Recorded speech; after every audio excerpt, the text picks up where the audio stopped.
අර ඇලන් ටියුරින් ඉන්න ෆිල්ම් එකක් තියෙනවා. මේ ඔයාලා බලලා තියෙනවද දන්නේ නැහැ. මොකක්ද මේ ෆිල්ම් එකේ නම ළමයි? මොකද්ද? මතකද? ඇලන් ටියුරින් ගැන තියෙන ෆිල්ම් එකක් මේ The Imitation Game කියලා. හරිද? The Imitation Game. මේක මම නිකන් මූවි එකක් මම නිකන් මේක මතක් කරන්නම් මෙතනින්.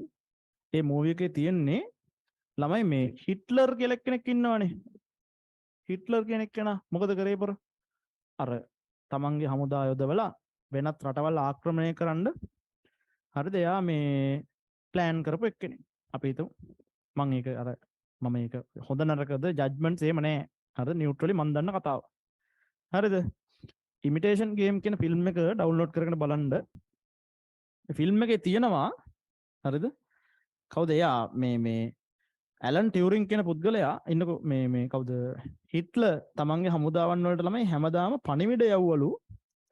හැමදාම පණිවිඩ යවවලු හමුදාවන් වලට මේ මෙන්න මෙහෙමයි ඊළඟ ආක්‍රමණයට යන්න ඕනේ, මෙන්න මෙහෙමයි ඊළඟ යුද මෙහෙම සිද්ධ වෙන්න ඕනේ කියලා ඉවරලා මේ ඒ පණිවිඩ යවනකොට ඒවා යා එන්ක්‍රිප්ට් කරලා යවවලු. එන්ක්‍රිප්ට් කරනවා කියන්නේ මොකද්ද?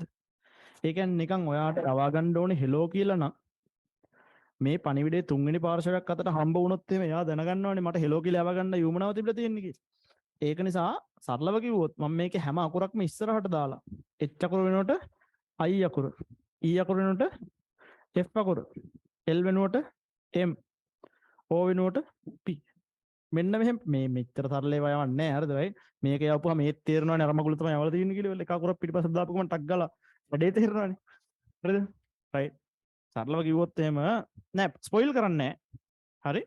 ෆිල්ම් එක ස්පොයිල් කරන්නේ නෑ. මම මේ ස්ටෝරි ලයින් එක මම කියන්නේ. හෙලෝ කියන මැසේජ් එක වෙනුවට හිට්ලර් කරලා තියෙන වැඩේ තමයි එයා එක්තරා මැෂින් එකක් පාවිච්චි කළා. මැෂින් එකේ නම තමයි එනිග්මා. හරිද? මේ පරිගණක ඉතිහාසයේ ලස්සනයි. එනිග්මා. හරි. මෙන්න මේ එනිග්මා කියන පරිගණක යන්ත්‍රයක් එක පාවිච්චි කළා මැසේජ් එක අතින් සාමාන්‍ය විදිහට ලියලා ඊට පස්සේ ඒකෙන් මොනව කරාලුද? මෙන්න මේ කේතනය කරාලු. එන්ක්‍රිප්ට් කරාලු. ඊට පස්සේ එනිග්මා කෝඩ් එකක් තියෙන්න ඕනලු මැසේජ් එක රිසීව් කරන කෙනා ගාව. ඒ කෝඩ් එකෙන් ඕනලු ආපහු පාරක් මොනව කරගන්නද? මේ මැසේජ් එක Tamanට හම්බුනහම මොකක්ද මූ මේ කියන්න හදන්නේ කියලා මැසේජ් එක හදාගන්න. එයා ප්‍රසිද්ධ මාධ්‍ය වලින් sannivedanaya කරලා තියෙන බ්‍රෝඩ්කාස්ටිං කරලා තියෙන. අපි හිතමු කියන ඕනෙම කෙනෙකුට එයාගේ ට්‍රාන්ස්මිෂන් එක අහගෙන ඉන්න පුළුවන්. අහන් හිටියට තේරෙන්නේ නැහැ මොනවද කියන්නේ. මේ අකුර අර අකුර කියලා කියනවා. අපි හිතමු රේඩියෝ ට්‍රාන්ස්මිෂන් එකක් කියලා ටක් ගාලා අපි රේඩියෝ එකක් ඔන් කරගෙන ඉවරලා අදාළ අකුරු ටික ඔක්කොම අහගෙන ලියා ගන්නවා. ලියාගත්තට ඒ ලියාගත්ත පාර්ශවයට තේරෙන්නේ නැහැ හිට්ලර් මොකද කරන්න හදන්නේ කියලා. අයියේ විකෘති කරපු මැසේජ් එක තමයි එයා ට්‍රාන්ස්මිට් කරන්නේ. ඒගොල්ලෝගේ කට්ටියටම විතරයි ඒක ආපහු තිබ්බ මැසේජ් එක බවට පත් කරගන්න පුළුවන්. හරිද වැඩි? දැන් මේ එතකොට එංගලන්තෙන් රජයෙන් මිනිස්සු අරගෙන තෝර බේරගෙන ඒ කියන්නේ ඔය පත් අපිට ෆිල්ම් එකේ පේනනේ එහෙම පත්තරවල පසල්ස් පුරවන කට්ටිය හරියට ඒගොල්ලෝගේ ඔළුව වැඩ කරන එක විදිහකටනේ. හරිද? ගණන් හදන කට්ටිය මහාචාර්යවරු අන්න ඒ වගේ කට්ටිය ගොඩාක් එක්කන් ඇවිල්ලා එක තැනකට ඒගොල්ලොන්ට හැමදාම උදේට හිට්ලර් යවන මැසේජ් එක මෙන්න මෙහෙම අරගෙන දීලා ඒගොල්ලන්ට කියනවලු හවස් වෙනකම් මේක දිහා බලන් ඉඳලා කොහොම හරි මොකද්ද මේ මැසේජ් එක කියලා තේරුම් ගන්න බලන්න කියලා. හරිද? එතකොට මොකද වෙන්නේ? මේ අර ඇලන් ටියුරින් කියන මිනිස්සයා විතරක් ඇවිල්ලා ඒ වැඩේට තේදීපත් වෙලා දවස් දෙකක් අර විදිහට ඩිකෝඩ් කරන්න බලලා මිනිහා කියනවලු මේක මේ මිනිස්සෙකුට තනියෙන් කරන්න පුළුවන් වැඩක් නෙවෙයි. මේක මෙන්න මේ ඇත්ත තිබ්බ මැසේජ් එකේ ඉඳන් කෝඩ් කරපු මැසේජ් එක බවට පත් කරේ යන්ත්‍රයකින් නම් අපි මේ යන්ත්‍රයේ ක්‍රියාවලිය ආපස්සට සිද්ධ කරන යන්ත්‍රයක් හදන්න ඕන. එහෙම කරොත් අපිට උදේ ඉඳන් හවස් වෙනකොට මැසේජ් එක ඩිකෝඩ් කරගන්න බැරි වෙන එකක් නෑ කියලා එයා කියනවා. හරිද ළමයි?